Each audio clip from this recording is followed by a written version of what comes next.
Hi guys. So today I'm going to be doing a paint-over critique of this piece sent in by Alexandra Lake, and it's a sketch of this purple girl. It looks pretty nice, so I'm going to go over and kind of show you guys what I did on my paint-over and some of my ideas. And if you also have a piece that you want to send in, be sure to send it to the email that's in the description. Also, keep in mind, I have a lot of these, and I'm a little bit backed up, so if you do send one in, I can't guarantee I'll get to it, and if I do, it might be a while, but I do look at every single one that gets sent in. So, anyways, that being said, let's move forward with this. So, we have this girl that she sent in, this sketch, and the first thing I did was to kind of adjust the proportions by redrawing the line art, okay? So, I'll switch back and forth between these two layers, as you can see as I talk about it. The first thing I did was resize her head a little bit. I know that's like a stylistic choice to have the head really big, so I did keep it bigger than what's realistic on purpose, because I could tell that's what she was going for. But it did seem just a little bit too big, to the point where it almost looked comedic. It didn't quite have... I'm assuming it was something kind of like the Bratz dolls or something similar to that sort of look, or just like a really stylized cartoon girl. But the head still just felt a little bit too big. And so I scaled that down a little bit. Then I cleaned up the hair a little bit. If you can see the hair on this one, there's a lot of lines going back and forth like this across the hair to represent shading. And when you're doing hair, you want your lines to follow the flow of the hair. So instead of, doing this, you want to be shading like this, okay? And so I just defined the hair a little bit more, cleaned up some of the line work on the hair, created some cleaner, smoother lines, added a volume over here of hair, because you would be able to see that from the side of her head. And it just makes it look a little bit fuller, and then cleaned up this over here as well, her ponytail. And then that ended me up with something like this. Okay? Next, I did I also added a few strands coming down here as well. Just to mix it up a little bit, and a few pieces coming out there as well. To give it some more, realism, some more dynamics to it, so it wasn't just so cut and dry. I cleaned up the line art, especially around her face. She was looking, the line art down here was really rough, and it was almost making her look like she had facial hair, which I don't think that was the intention that she was going for. So I just cleaned up some of the line art. And then also, the sketch lines. Sometimes I like having sketch lines in my work, but not if they're distracting. They should be there adding to the element of the drawing, not distracting from it. So I erased out the sketch lines on her face because they were pretty dark, and that's mostly what I did for the face. So I also added some freckles just because I thought they looked kind of nice. So did that for the face. For the body, the shoulders were really, really wide, and as well as the traps, these muscles right here were really steep. And it was making her look very, very masculine, as well as her shoulder width. Her shoulder width was almost 2, maybe even 3 times as wide as her hips, which is kind of a masculine trait. If that's what you're going for, Alexandra, I apologize for changing it. If not, here's what you can do to fix it. So I narrowed her shoulders and made her traps not so prominent. Instead, it's just a straight line that comes out from her neck. I brought her neck down a little bit, and just... overall, I made this arm a lot smaller. I shrunk it down, and then I brought both of them closer to her body so they weren't so wide. So you can see the difference. They're a lot smaller. Okay. The next thing I worked on was her chest. Right here you can see her chest. Her breasts are kind of long and really low on her body, and they look really smushed. To fix that, when you're drawing breasts, what you want to think about is a lot of times when people who don't really, haven't looked at reference, they don't know what they're doing, they'll draw breasts as these circle shapes. And you didn't do that, Alexandra, so kudos to you, but you do want to still make sure you're thinking about them in the right shape. And most of the time, it's actually more like a water balloon shape, right? So imagine a little water balloon here. And depending on what that water balloon is sitting against, right? So say we have the water balloon. It's going to be sitting up against the wall like that, which is basically the chest. Okay? And that's how you want to draw the shapes. Right now, and maybe this is just because of the clothing she's wearing in the drawing, but right now it looks more like this, which is pretty flat. And if you want to do that, that's fine. But for this demonstration, I'm going to show you how I did it instead. I tightened things up a little bit.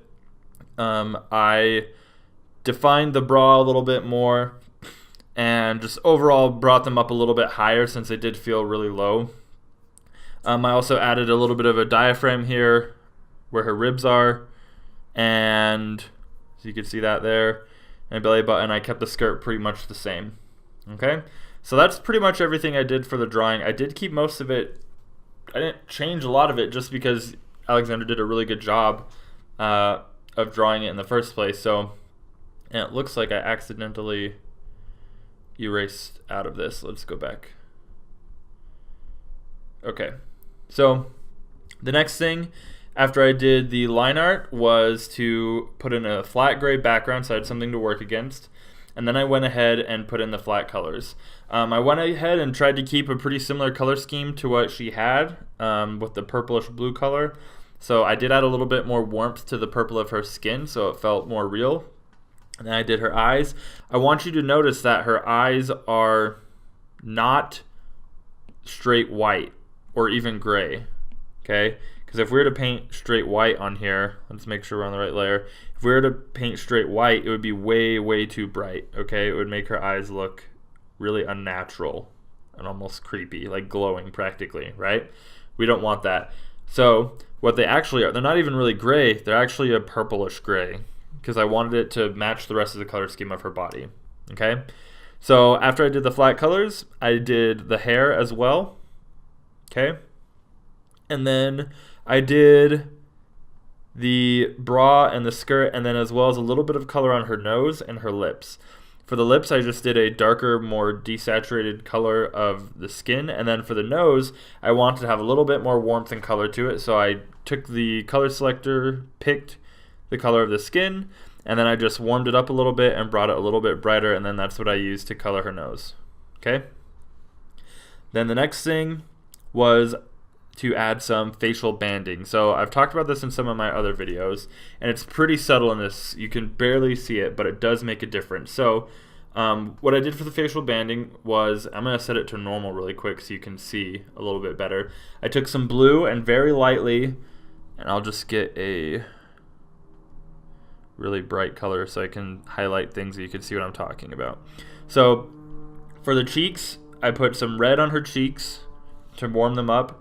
In the corners of her mouth, right here, I put a little bit of blue. If you're doing it on a man, you would put blue all through his jawline to show like the stubble, but we just do it on the cheeks on a girl because they don't have stubble.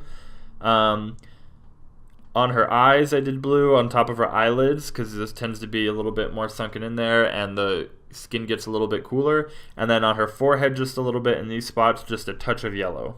Okay, so now when and then I also, shouldn't forget, I did it on her collarbones, and then in the pits of her elbows I did a little bit of red. So, and the reason I did that is because, especially like in the cheeks and on the nose I did some, and the elbows and stuff like that, the skin tends to get a little bit thinner there, or there tends to be more blood, which causes the skin to look a little bit more red. It's an interesting concept. You could Google facial banding, and it gets pretty in depth, and you can go really into a lot of detail on where you put certain colors. So, and then I set it to overlay. So when you set it to overlay, it's not as prominent, and it just overlays it with the color beneath it. So I'll turn it off again so you can see it's really subtle, but it does bring a lot more life and personality to the character than before. It doesn't feel as flat. So next, we add some shadows in there set to multiply. I just use a really light purple, something close to this, and using the charcoal brush and Procreate, I went ahead and added the shadows in there. I kept it really subtle on her face, just a little bit on the jawline and under her nose, as well as under her cheeks, and then around her eyes. Just a little bit in the hair back here, you can see. Where else? Under her chest and her elbows and stuff like that. So I went ahead and added in my shading. And then, let's see, what was next? Then I did the highlights on her skin. So if you look at her hair, what I did with her hair was I just took the color of her hair and used the color picker, and I moved it a little bit warmer and a little bit brighter, and then just started painting in big sections of the hair. Okay, and then I did the same thing again. I moved it a little bit warmer and a little bit more brighter, and went on another layer even smaller, and then did the same thing again one more time, a little bit warmer, a little bit brighter, and then that was the last layer for the highlights. Okay, and then on top of her head I did a quick highlight to show that it was getting hit from above, as well as this reflective speculative highlight. Okay, on her nose, on the bridge of her nose I did one, and on the point of her nose, her lips, her eyeballs, herself, and then also I'll point out that right here on her cheeks, that's a flat plane that will tend to catch light a lot of times, so I highlighted that just a little bit, as well as her hair up here. Okay, then on her shoulders I did some highlights right here, along her arms, a little bit on her chest, and then her collarbones as well. Okay, so and then her arms, and then just a little bit on her belly button, because that would also be catching light. And then the last thing, I guess there's two more things. I did an overlay layer over her whole body that was set to, I'll set it to normal so you can see, and turn the opacity all the way up. So I did an overlay layer, and I erased out of her eyeballs because I didn't want that to be affected. But this is just a gradient from an orangish brown color to a blue color. And what that does is it just gives it a little bit more color variation, so it's not so stale, and makes her face feel a little bit warmer. It makes it feel like she's getting hit by some light. Okay, and then the very last thing I did was to add a texture layer. I just imported a photo of some brown paper. I turned it down so it wasn't so bright and saturated, and then I lowered the opacity and set it to overlay just to give it some texture. So that's my paint over for this one. If you don't, take whatever advice you want from Miss Alexandra. It's your drawing. You can do whatever the heck you want with it. This is just my 2 cents about it. Overall, I think you did a great job. And if you guys want to send me some of your stuff, go ahead and send it to the email. It's austinbatchcritiques, I believe, at gmail.com. Also, I just barely launched my second course 2 days ago.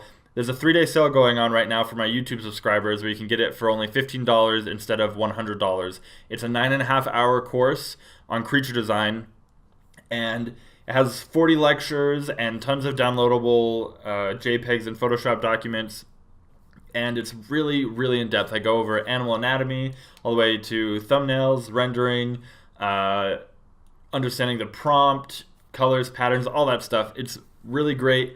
So I encourage you to check it out before the sale is over. I'll post a link to that in the description. And then also at the same time, my first course on cell shading is also on sale right now for $15. So check both of those out.